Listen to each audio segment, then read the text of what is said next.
शेतकरी बांधवांसाठी पीक विम्या संदर्भात आज एक आनंदाची बातमी आहे. तर आता पीक विमा शेतकऱ्यांच्या खात्यामध्ये जमवण्यास सुरुवात. तर 19,000 रुपयाची रक्कम थेट शेतकऱ्यांच्या खात्यामध्ये आजपासून जमा.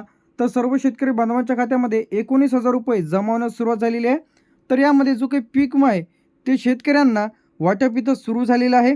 तर आता यामध्ये 2023, 24, 25चा जो काही रखडलेला पीक विमा आहे ते शेतकऱ्यांच्या खात्यामध्ये जमावण्यास आजपासून सुरुवात झालेली आहे. तर सर्व शेतकरी बांधवांसाठी खुशखबर आहे. तर यामध्ये खरीप आहे, रब्बी आहे, अग्रिम आहे. तर यामध्ये जे काही पीक विमा याचा समावेश आहे. खरीप, रब्बी आणि अग्रिम या पिकांचा समावेश आहे. तर आता 2023-24चा जो काही पीक विमा आहे ते राज्यातील पावसामुळे मोठ्या प्रमाणामध्ये नुकसान झालेल्या शेतकरी बांधवांना अग्रिमिक पीक विमा तर या जिल्ह्यांमध्ये वाटप देखील सुरू झालेलं आहे. काही जिल्ह्यामध्ये पेंडिंग आहे. तर आता डिस्ट्रिक्ट चार्ट इथं आलेला आहे. म्हणजे जिल्ह्यानुसार इथं वाटप देखील सुरू झालेलं आहे. तर यामध्ये कोणते जिल्हे आहे ते सुद्धा आपण आजच्या व्हिडिओमध्ये इथे माहिती पाहणार आहे. सर्वप्रथम यामध्ये आता जो काही पीक विमा शेतकऱ्यांच्या खात्यामध्ये जमा होण्यास सुरुवात झालेली आहे. तर पीक विमा 2023 आणि 24चा रब्बी क्लेम. तर आता ई पीक पाहणी असलेल्या सर्व शेतकरी बांधवांच्या खात्यामध्ये आता याचे जे काही पैसे आहेत ते क्लेम जमा होण्यास सुरुवात झालेली आहे. तर ज्यांनी काही केलेले नाही तर त्यांनी तक्रार करून शेवटची संधी तुम्हाला आहे. म्हणजे तक्रार करायची आहे तरच तुम्हाला पीक विमा इथं 2023, 24 आणि 25चा इथं जमा होईल. पीक विमा नक्की लाभ मिळवण्यासाठी तुम्हाला काय करावे लागणार आहे. तर तुम्हाला तुमची ई पीक पाहणी इथं 100% पूर्ण असणे आवश्यक आहे.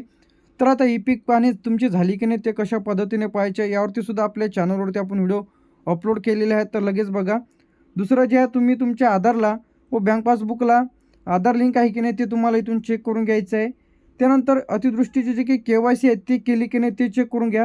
खाते तुमचे बंद तर नाही हे सुद्धा तुम्हाला चेक करून घ्यायचं आहे. तरच तुम्हाला इथं त्याचे जे काही पैसे आहेत ते तुमच्या खात्यामध्ये इथं जमा केले जाणार आहे. तर आता यामध्ये जे काही पैसे वाटप इथं देखील सुरू झालेलं आहे. तर आता यामध्ये महाराष्ट्र पीक विमा 2023, 24 आणि 25चा जो काही आहे तर यामध्ये खरीप आहे, रब्बी आहे, अग्रिम आहे. तर या संदर्भात आजची लेटेस्ट अपडेट इथं आलेली आहे. अहमदनगरमध्ये वाटप इथं सुरू झालेलं आहे. तर इथं पैसे शेतकऱ्यांच्या खात्यामध्ये जमा होण्यास सुरुवात झालेली आहे. तर इथं काही जे जिल्हे आहे इथं प्रतीक्षित आहे. म्हणजे लवकरच त्यांच्या खात्यामध्ये पैसे इथं जमा होईल. त्यानंतर अकोल्यामध्ये सुद्धा वाटप सुरू झालेलं आहे. काही भागामध्ये पूर्ण पीक विमा इथं जमा झालेला आहे. काही भाग इथं प्रतीक्षित आहे. म्हणजे आता 2023, 24 आणि 25चा ज्या शेतकऱ्यांनी पीक विमा भरलेला आहे तर अशांसाठी आहे बातमी. त्यानंतर अमरावतीमध्ये सुद्धा वाटप इथं सुरू झालेलं आहे. तर काही शेतकऱ्यांच्या खात्यामध्ये जमा झालेलं आहे. बाकीची इथं प्रतीक्षेमध्ये आहे. लवकरच त्या जिल्ह्यांमध्ये जमा होईल. छत्रपती संभाजीनगरमध्ये वाटप इथं सुरू झालेलं नाही. पेंडिंग आहे. काय आहे? पेंडिंग आहे. त्यानंतर बीडमध्ये काही टप्पा फक्त जमा झालेला आहे. बाकी इथं प्रतीक्षेतच आहे.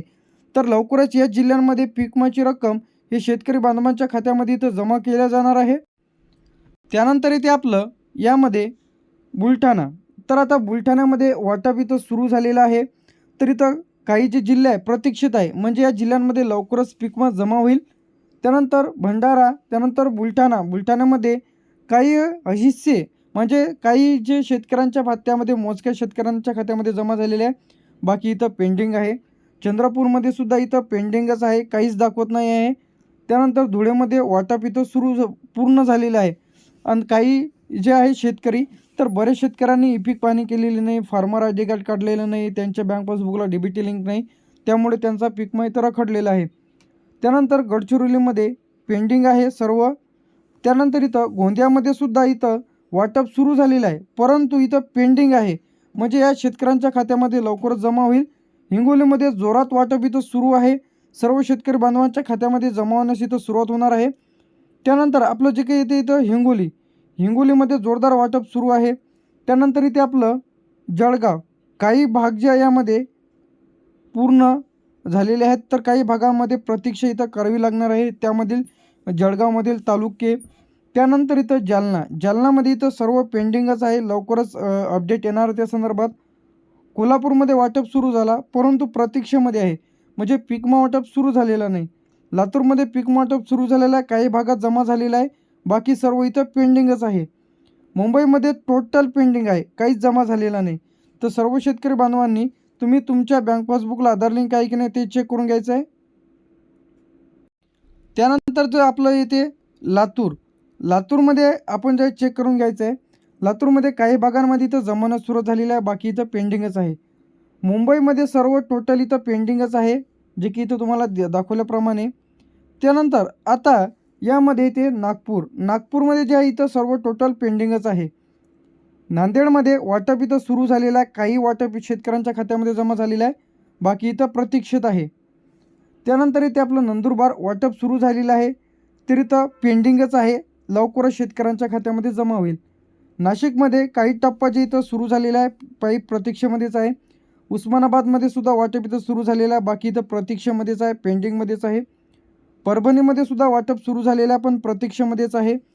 तर आता पुणे, रायगड, रत्नागिरी, सांगली, सातारा, सिंधुदुर्ग तर या जिल्ह्यांचा यामध्ये समावेश आहे. तर आता यामध्ये नाशिक असेल, जे काही उस्मानाबाद अब्लिक धाराशिव असेल, तर या शेतकऱ्यांच्या खात्यामध्ये जे काही पीक विमा जमा होण्यास सुरुवात. तर आता यामध्ये वाशिममध्ये काही शेतकऱ्यांच्या खात्यामध्ये जमा झालेलं आहे, वर्ध्यामध्ये पेंडिंगच आहे, ठाणेमध्ये सुद्धा पेंडिंग आहे, सोलापूरमध्ये प्रतीक्षेमध्ये आहे, सातारामध्ये काही भागांमध्ये जमा झालेला आहे, काही भागांमध्ये पेंडिंगच आहे, सांगलीमध्ये वाटप सुरू झाला पण प्रतीक्षेमध्ये आहे, रत्नागिरीमध्ये वाटप सुरू झालेलं आहे कमी प्रमाणात, म्हणजे कमीच मोजक्या शेतकऱ्यांच्या खात्यामध्ये इथं पीक विमा इथं जमा झालेला आहे. तर आता यामध्ये येते यवतमाळमध्ये सुद्धा इथं वेगवान म्हणजे वाटप सुरू आहे, पण इथं पेंडिंगच आहे अधिक, पण लवकरच या जिल्ह्यांमध्ये अपडेट इथं येणार आहे. तर 3 महत्त्वाचे जे काही अपडेट इथं आलेले आहेत, तर आता सर्व शेतकरी बांधवांनी चेक करून घ्यायचं आहे. सर्वप्रथम डिस्ट्रिक्ट जी काही पेंडिंग लिस्ट आहे, तर तुमचं अप्रूव्हल झालं का चेक करून घ्या. तुमची ई-पीक पाहणी, KYC अतिदृष्टी KYC 100% आहे की नाही ते चेक करून घ्या. तर इथं तुम्हाला तक्रार करायची आहे, तरच तुम्हाला पीक विमा असेल, भरपाई असेल, ते इथं तुम्हाला दिलं जाणार आहे. तर यामध्ये खरीपमधलं जे आहे, आता पीक विमा 2023 खरीपचा, तर आता ज्या शेतकऱ्यांना मिळालेलं नाही, तर बहुतेक जिल्ह्यांमध्ये वाटप इथं पूर्णच झालेलं आहे. तर आता उर्वरित जिल्हे काही पेंडिंग जिल्हे आहेत, तर यामध्ये 36 पैकी 14 जिल्हे अंदाजे आहे.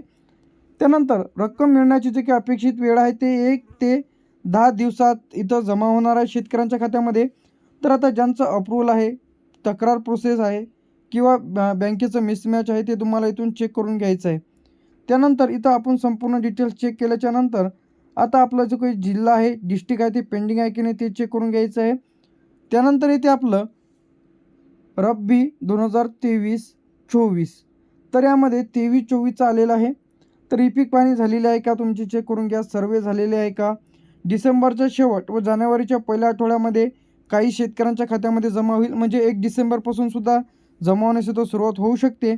तर आता तुम्ही चेक करून घ्या की तुमच्या खात्यामध्ये जमा झाली की नाही. त्यानंतर इथे आपलं जे काही खरीप 2024चा ते सुद्धा वाटप सुरू झालेल्या शेतकऱ्यांनी चेक करा तुमच्या खात्यामध्ये जमा झाले का. जे वेळ आहे ते येथून 10 दिवसाच्या शेतकऱ्यांच्या खात्यामध्ये जमा होईल. तर वाटपसुद्धा सुरू झालेलं आहे. तर त्यामध्ये खरीप, रब्बी आणि अग्रिम 2023, 24 आणि 25चा पीक विमा जमा होण्यास सुरुवात झालेली आहे. तर आता ज्यांनी 2025चा रब्बी पीक विमा भरलेला असेल, तर अशा शेतकऱ्यांनी ज्यांनी पीक विमा भरलेला असेल, तर अशांनी ई-पीक पाहणी करा, तक्रार नोंदवून घ्या. तर हा जो हप्ता आहे रब्बीचा, ज्यांनी पीक विमा भरला त्याला मार्च एप्रिल 2025मध्ये इथं जे काही मिळण्याची शक्यता आहे, जे काही पीक विमा आहे. तर आता ज्या शेतकऱ्यांनी पीक विमा काढलेला असेल, काही जणांचा पेंडिंग असेल, तर लवकरच खात्यामध्ये जमा होईल. पुढील पहिल्या आठवड्यामध्ये सर्व शेतकरी बांधवांच्या खात्यात पीक विमा ते जमा होईल. उर्वरित पेमेंट उद्यापासून शेतकऱ्यांच्या खात्यामध्ये इथं येणार आहे. जर तुमच्या खात्यामध्ये पैसे तर आलेच नाही, तर तुम्ही तक्रार करून सुद्धा पीक विमा मिळवू शकता. 1447, तर हे जे हेल्पलाईन नंबर आहे 1444 तर 7, तर हा जो पीक विम्याचा हेल्पलाईन नंबर आहे, तर यांच्याशी कॉल करून सुद्धा तुम्ही तुमच्या पीक विम्याची तक्रार करू शकता. तर ज्या शेतकऱ्यांनी अडचण जात असेल, पीक विमा मिळालेला नसेल, तर तुम्ही लगेच तक्रार करा. व्हिडिओ आवडल्यास लाईक, कमेंट आणि शेअर करायला विसरू नका. थँक्यू.